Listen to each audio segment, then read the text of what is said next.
Help me reach 2,000 subscribers. When I saw the text from Lisa that morning, I felt my chest tighten. You'll never make it on your own. Let's see you try, she had written, followed by a string of laughing emojis. Months of betrayal, months of emotional manipulation, culminated in one simple mocking message. She had left me, cheated on me, and now she was taunting me, confident I would fail. For a moment I sat there, phone in hand, staring at the screen. My first instinct was anger, rage boiling beneath the surface. But then something shifted. I realized that reacting to her taunts wouldn't give me satisfaction. No, true triumph would come silently, through my own success, through living better while she watched in disbelief. The split had been brutal. Lisa had made it clear that she didn't just want out. She wanted me humiliated. Mutual friends had been pulled into her narrative, painting me as the failure, the one incapable of moving on. But I refused to play her game. I refused to let her mockery define my future. I started small. I focused on my work, projects I had neglected while trying to salvage a relationship that was already crumbling. Days turned into nights and slowly momentum built. Friends who had watched the breakup unfold were surprised, not at the progress itself, but at how calm I was, how focused. I didn't need to prove anything to them. The proof would be in the results, and Lisa would see it soon enough. Lisa, meanwhile, continued her usual behavior, posting images of her lavish dinners, trips, and nights out. I didn't comment. I didn't react. But I noticed as weeks went by subtle cracks in her confidence. People who had once praised her choices began questioning them. And I kept working, improving my business, my health, my life. Every decision was intentional. Every action a quiet response to her mockery. The first milestone came when I received an unexpected email from a major client. One I had pitched months ago but never heard back from.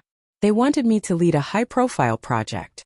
Suddenly, opportunities one had only dreamed about were becoming tangible. And with each success, Lisa's words echoed less in my mind. I didn't gloat.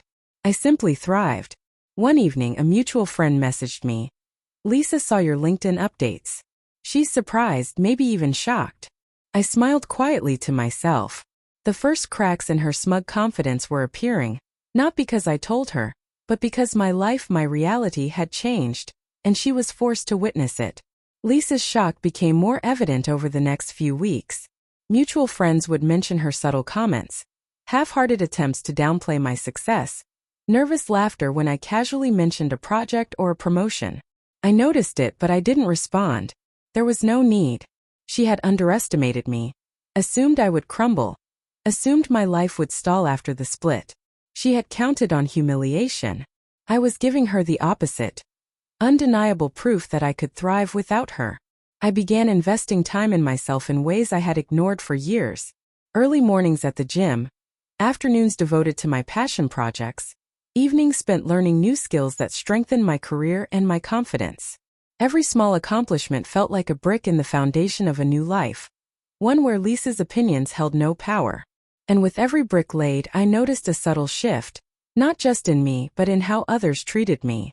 Respect, recognition, and opportunities one had never imagined before started to come my way. Then came the social media updates.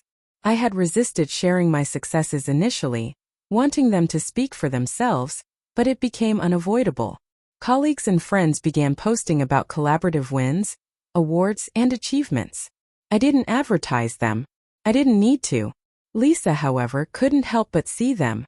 Comments from people she respected, messages celebrating my work, all silently screamed the reality she had refused to believe. I was thriving without her. Her attempts to mock me in conversations became more desperate. "Oh, that project? He got lucky," she would say, or, "I guess he finally figured something out." But even in those moments, her tone betrayed her awareness. She knew it wasn't luck. She knew the quiet persistence, the focus, and the determination were mine alone, and she had no part in it.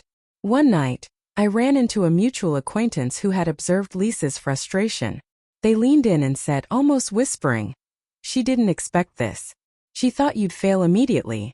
But wow, you've completely changed the game." I smiled but didn't respond. No words were necessary. The transformation was clear in my actions, my confidence, and the life I was building.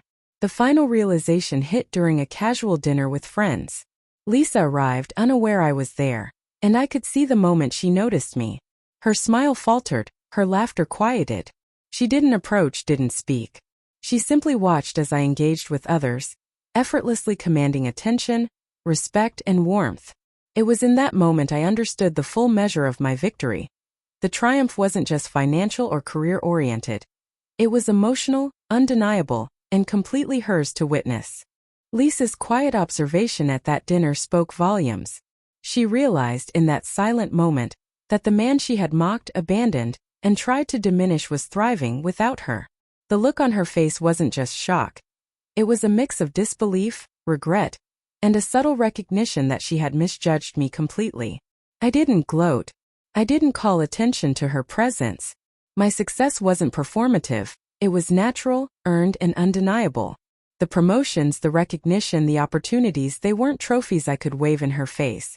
They were proof, silent yet irrefutable, that she had underestimated me, and her mockery had no power over the life I had chosen to build. In the weeks that followed, Lisa attempted subtle interactions, trying to reinsert herself into my narrative. She would text cautiously, attempt small talk, or bring up memories we shared. But I had changed. The person who once hesitated, who carried the weight of doubt and uncertainty, was gone. I responded politely, without emotion, without vulnerability. There was no space for her manipulations anymore. I had reclaimed the narrative of my life. The most satisfying part wasn't seeing her reaction. It was the internal transformation I had achieved. The anger, the humiliation, and the betrayal that had once held me back were now catalysts for growth. I had rebuilt my life on my own terms, thriving in ways I had never imagined possible. My confidence wasn't performative, it was authentic. My focus wasn't about proving her wrong to the world.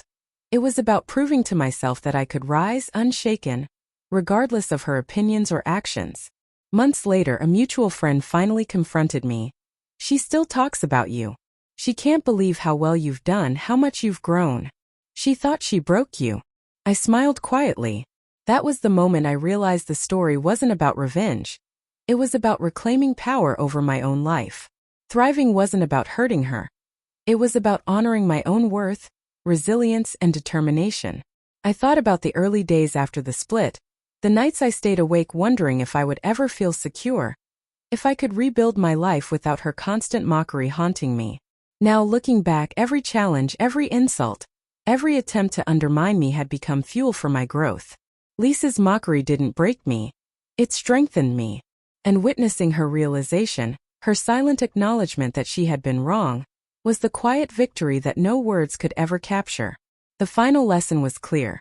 Some people will doubt you, mock you, and attempt to diminish your potential. But true triumph isn't about retaliation.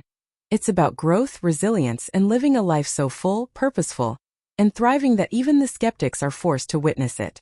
In the end, I didn't just survive the betrayal. I flourished. And that, more than anything, was worth everything.